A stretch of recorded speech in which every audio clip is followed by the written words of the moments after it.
வணக்கம் அன்பு மாணவர்களே, this is your all about English. NB அப்படின்னு போட்டிருப்பாங்க. இந்த இடத்துல இதை குறிக்க விட்டுருக்கிறார்கள். NP, N.B. இதனுடைய எக்ஸ்பேன்ஷன் என்னன்னா நோட்டபேனா. நோட்டபேனான்னு சொல்லுவாங்க, நோட்டபேனே என்று சொல்லுவாங்க, நோட்டபீனி அப்படின்னு சொல்லுவாங்க. இதனுடைய உச்சரிப்பு இப்படி ஒவ்வொரு மாதிரி இதனை உச்சரிப்பார்கள். ஜென்ரலான ப்ரொனன்சியேஷன் நோட்டபேன், அதை நாம் வைத்துக்கொள்ளலாம். இப்போ இது லாட்டினோட ஃப்ரேஸ். இது லாட்டினில் உள்ள லத்தீன் மொழியில் உள்ள ஒரு ஃப்ரேஸ். மீனிங் என்னன்னா, நோட்ட அப்படின்னாக்கா நோட்டுன்னு அர்த்தம், அதாவது குறித்துக்கொள், நோட்டீஸ் அப்படின்னு அர்த்தம். பேனு அப்படின்னா வெல் அப்படின்னு அர்த்தம்.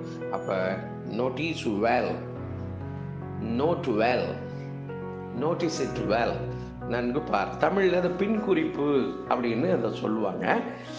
ஆனால் அது அப்படி இல்லை.